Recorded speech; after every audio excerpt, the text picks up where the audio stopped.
মুখে কিছু আটকাচ্ছে না, যা মুখে আসছে তাই করছে। এ দাদা খুলিয়ে থুয়ে যা জুইতে খান। দেখ দেখ দেখ কিরকম করে জোরে জোরে ধাপ ফেলিচ্ছে। গেল এবছরই জুইতে খান যাবেনি। এ দাদা এ রাম, দেখুছু দেখুছু দেখুছু কে তুই জুইতে পাইতি করে যাচ্ছু? ওই জুতে করে দেখলে তো স্যান্ডেল। জুইতে আর স্যান্ডেল তোর আমার সিরিয়াল লাগবি না। তুই নিতে নিতে জুইতে বলিস কিসের জন্য? এই চেংড়িয়ে দেখতেছ না কি রোদ, পায়ে তাপ লাগে সেই জন্য স্যান্ডেল পায়ে দিছি। এ নিয়ে তুই দারোগাগিরি কি জন্য শুরু করলু?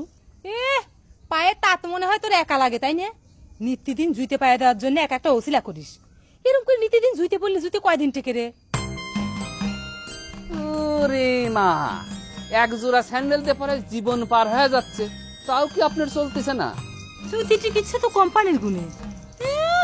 নিত্যদিন জুইতে পায়ে দিয়ে দিয়ে জুইতে যে অযত্ন করুচ্ছু ও তার টিকতো না। তাছাড়া থাক গে, আমি তোর সাথে এত কথা কইতে যাই না। জুইতে খুলি তুই যেখানে যাচ্ছু যা, মাটির উপর দিয়ে একটু হাঁটিস। বাবা কি কয় শুনিস না? মাটির উপর দিয়ে খালি পায়ে হাঁটলে শরীরটা ভালো থাকে। শরীরের উপকার হলে তো তোর বাপেরই ক্ষতি। আমি যদি বেশি দিন বাঁচি তাহলে বেশি দিন ধরে খাবার দেওয়া লাগবে না। এই ভগবান, দেখ মুখে কিছু আটকাচ্ছে না, যা মুখে আসছে তাই করছে। এ দাদা খুলিয়ে থুয়ে যা জুইতে খান। দেখ দেখ দেখ কিরকম করে জোরে জোরে ধাপ ফেলিচ্ছে। গেল এবছরই জুইতে খান যাবেনি। এ দাদা বাবার কাছে যদি আজকে সব কথা না কইছি রে। নবাব পুত্র জুইতে পায়ে মচ মচ করে যাওয়া হচ্ছে। কোনখানে যাই না বাবা। কোনখানে যাওয়া হচ্ছে তো যখন তখন জিতে পায়ে তোর দরকার নেই। এত বাবুগিরি কনখানে আসে আপনার? স্যান্ডেল পায়ে দেয় কি মানুষ বাবুগিরির জন্যে? পায়ে তাত লাগতেছিল তাই স্যান্ডেলটা পায়ে দিয়ে বাইর হয়েছি। পায়ে একটু তাত লাগলে কি হয়? হ্যাঁ, গরমের দিন গায়ে পায়ে তাত না লাগলে প্রকৃতির ঋতু পরিবর্তন টের পাবে কেবা করে? তাই করে স্যান্ডেল কিনে ঘরে থেকে তাপভোগ করা লাগবে বাবা। ঘরে জুইতে থাকলে তোমার যদি এতই ক্ষতি হয়ে যায়, ও জুইতে আমি বিক্রি করে দেব। আমার টাকার গায়ে তো পোকা ধরেছিল, খরচা করে জুইতে কিনেছিলাম, যখন তখন পায়ে দিয়ে ক্ষয় করার জন্য না। হ্যাঁ, কত বছর হয় এই স্যান্ডেলটা কিনে দিছেন? যখন কিনে দিছিলেন তখন বড় হয়তো তো তেনা গুজে দেওয়া লাগতো। ভাগ্যিস আর পাও বড় হয় নাই, নাহলে তো একদিন ছোটই হয়ে যায়। আমি তোমার মতন বেহিসেবি না। সুদূর প্রসারী চিন্তা করে না চললে একদিন আমাকে রাস্তার ফকির হয়ে যাওয়া লাগতো। যাকে মেলা কথা হয়েছে, জুইটা জোড়া খোলো, তারপর যেখানে খুশি যাও। বাবা পায়ে যখন দিয়ে ফেলেছে আজকে একটু ঘুরে আসি, বাড়ির যা খুলিতে বলে। ওই তো একদিন দুদিন করে তো বদ্ধ অভ্যাস হয়ে যায়। খোল, তারপর কথা বল, খোল।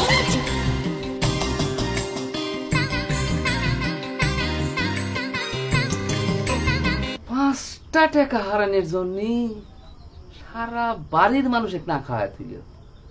আরে 5 টাকা দিতে এক পোয়া চাইলেও হয় না। বুঝিসনি উশিলা খুঁজতেছিল, সময় সময় মনে হয় আত্মহত্যা করি রে ভূপেন। সেই সুযোগও তো নাই রে নহর। বীজ যে কিনবো সেটা পয়সা পাবো কনে? আমার মনে হয় কি জানিস, আমাগারে বাপের কাছে যা যদি পাওয়া যায় আত্মহত্যা করবো 20 কিনার টাকা দাও, দিবেরও পারে। খানালা কমবিনি তো। দিবে না, ওসব ঘোড়ার ডিমের কথা কইসনি রে ভূপেন। দাফন কাফন করার জন্য যে টাকা লাগবে সেই জন্য 20 কিনার টাকা নাও দিবার পারে। এ ভূপেন, এই শিবানীর বিয়ে দিস না কিছু দিনই। ওই শিবানীর বিয়েটা দিয়ে দিলি তো একজনের অত্যাচারটা বাঁচতে পারতো। আমাকে সে উপায় নাই রে ভূপেন। বহর আলী সেকেন্ড অফিসার হিসেবে সারা জীবনই থাকবে। আমার কপালেও তাই রে নহর। শিবানীকেও বিয়ে করবি বলে তোমার মনে হয় না। আর বিয়ের খরচের ভয়ে বাবাও সে উদ্যোগ নিবি এমন কোনো আশা নাই। তোর বাপ মরে গেলে তখন কি হবে? লাত্তি মরে বাড়ির থেকে বাইর করে দিবি। এই ভূপেন, শুনতেছি তো।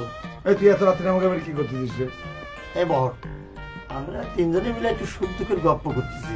বাবা, বাড়িতে এত বড় একটা দুর্ঘটনা ঘটে গেছে আর তোকে গল্প করার হাউস হয়েছে, তাই না? তোকে কোনো আক্কেল জ্ঞান নাই রে বড় ভাই?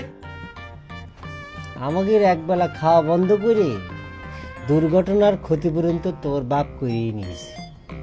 তারপরে তুই শোক করতেছিস কে জন্য রে বহর আলী? হ্যাঁ, তুই তো ভারী বিয়ার তো বইছু রে। আমার বাপ মানে কি রে? যে আমার বাপ হয় সে তোর কি ডারে? হেরিকেনের তেল পোড়া তোরা সব মিলে ঘেঁচু মারতিছু, আবার সেই কথা বলে পরে মিজাজ গরম হয়ে যায়। এই কার টাকার তেল পোড়া আড্ডা মারতিস রে? আব্বার প্রতি তোকে একটু দয়া মায়া নাই?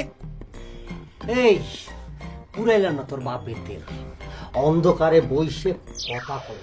এই, কি করলি? তুই বাইর এখান থেকে, বাইরো বাইরোছিস, বাইরো করছি।